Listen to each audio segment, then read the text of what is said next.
प्रदेश cabinet command देना, Madhya Pradesh cabinet की बैठक आज वल्लभ भवन में माननीय मुख्यमंत्री शिवराज सिंह चौहान की अध्यक्षता में संपन्न हुई, जिसमें अनेक महत्वपूर्ण निर्णय हुए।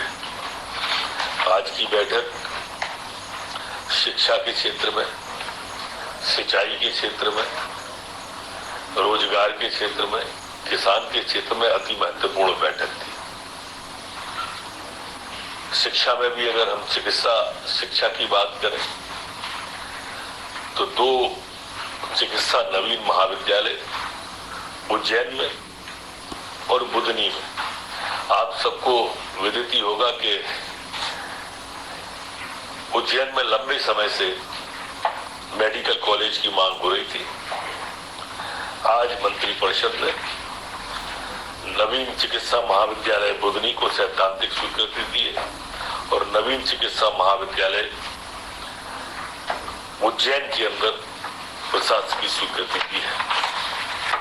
सिंचाई के क्षेत्र में अगर हम बात करेंगे और शिक्षा के क्षेत्र में बात करेंगे तो दोनों ही क्षेत्रों में आज हम देखेंगे 23 विकास खंडों में नवीन ITI की खोलने का आज कैबिनेट ने तय किया है। प्रदेश के 52 जिलों में 213 विकास खंडों में से 238 शासकीय ITI संचालित है। इसमें प्रदेश क्षमता 44,552 है। प्रदेश के 100 विकास खंड ऐसे हैं जिनमें शासकीय ITI संचालित नहीं है। 54 विकास खंडों में निजी ITI संचालित है और 46 विकास खंडों में न तो निजी ITI है न प्राइवेट ITI है। उपरोक्त विषयों को ध्यान में रखते हुए 23 विकास खंडों में नवीन ITI प्रारंभ करने का आज मध्य प्रदेश की कैबिनेट के द्वारा तय किया है।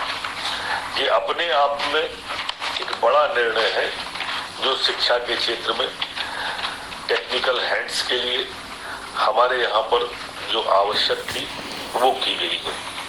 इसी तरह से सिंचाई के क्षेत्र में, किसान के क्षेत्र में छीता खुदरी मध्यम सिंचाई परियोजना की पुनरीक्षित प्रशासकीय स्वीकृति को आज कैबिनेट की द्वारा मंजूरी दी गई है। ये 8,920 हेक्टेयर की सिंचाई क्षमता का ये कुंडम विकास खंड के ग्राम छीता खुदरी है। इसमें 310.3 करोड़ रुपए की प्रशासकीय स्वीकृति आज कैबिनेट के द्वारा दी गई है। ये पुनरीक्षित है, 91% काम इसका पूरा हो गया है और इस कार्य को पूर्ण करने से ये योजना धरातल पे आ जाएगी। इसी तरह से कुंडलिया बृहद परियोजना की पुनरीक्षित प्रकाश की स्वीकृति दी गई है। इसमें 1,50,400 हेक्टेयर सिंचाई क्षमता का यह कुंडलिया बृहद परियोजना है और इसमें 3,448 करोड़ रुपए की प्रशासकीय स्वीकृति जारी की गई है। ये योजना धरातल पे बहुत जल्दी आ जाएगी और इसमें डूब क्षेत्र में जो लोग आने प्रभावित थे उनके लिए भी विशेष पैकेज होने के कारण से 757.73 करोड़ के स्थान पर 1,268 करोड़ रुपए की आवश्यकता प्रतीत हुई है, उसको भी दिया गया है। भूअर्जन योजना का भी पैकेज इसमें अलग से दिया है। कमांड क्षेत्र को वृद्धि करने का भी पैकेज इसके अंदर दिया गया है। साधिकार की बैठक में इसे 4,614 करोड़ की प्रशासकीय स्वीकृति प्रदान की थी, जिसको आज कैबिनेट के द्वारा मंजूरी दी गई। आज रूरल टेक्नोलॉजी पार्क जिला मुरैना में स्थापना के लिए नवीन पदों की स्थापना के लिए भी कैबिनेट के द्वारा मंजूरी दी गई है।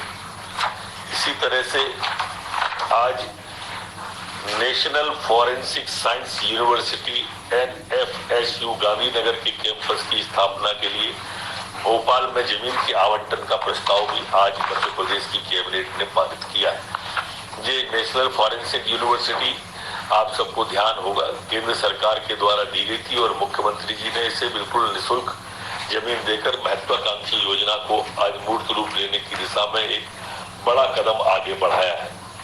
प्रदेश में सांख्यिकी प्रणाली को विकसित करने के लिए आज कुंडली टास्क फोर्स की समिति की अनुशंसाओं को भी कैबिनेट के द्वारा मंजूर दिया गया है। आप सब जानते हैं कि आने वाला कल जिसके पास डेटा होगा उसके पास ताकत होगी, और उस डेटा की दिशा में मध्य प्रदेश पिछड़े नहीं, और उसी के लिए निकुंडू समिति का आज योजना को कैबिनेट के द्वारा मंजूर दी है। ओंकारेश्वर सौर ऊर्जा पार्क के प्रतिष्ठात्मक प्रक्रिया के टैरिफ को भी आप अनुमोदन किया है।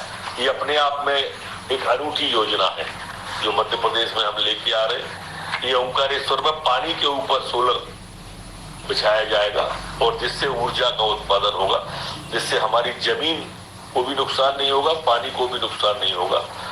और एक ऐसी महत्वाकांक्षी योजना जो फ्लोटिंग सौर परियोजना के द्वारा किया जाएगा, इसको भी आज कैबिनेट के द्वारा मुख्यमंत्री स्वेच्छानुदान की राशि में भी आज वृद्धि करने का कैबिनेट के द्वारा किया है।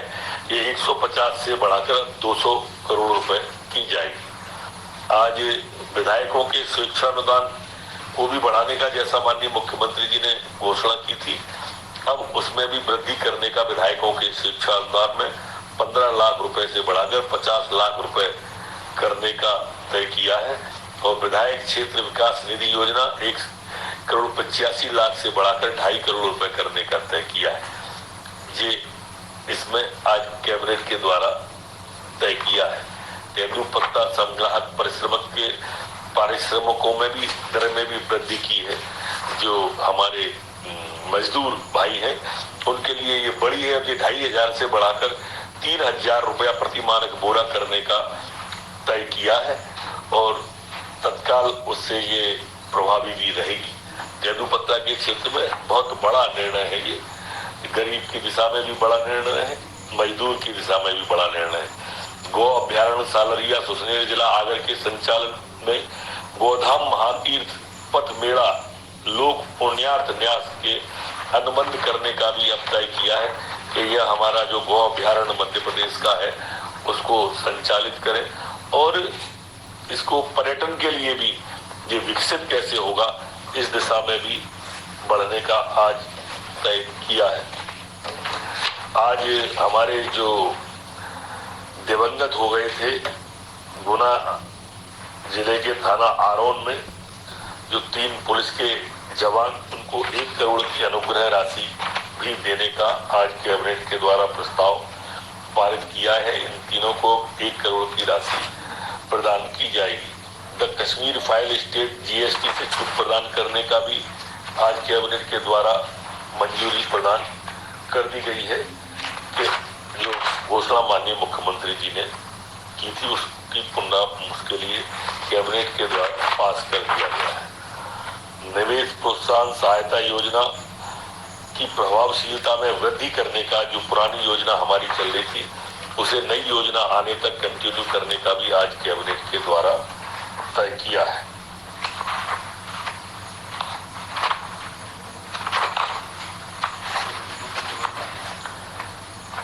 तो राजस्व विभाग की सुदामा नगर उज्जैन स्थित विनोद मिल पर संपत्ति का निवर्तन को कैबिनेट की मंजूरी दी है और राजस्व विभाग के ग्राम सिरौल जिला ग्वालियर स्थित भूमि परिसंपत्ति के निवर्तन की भी मंजूरी कैबिनेट के द्वारा दी गई। अब तो हो गया।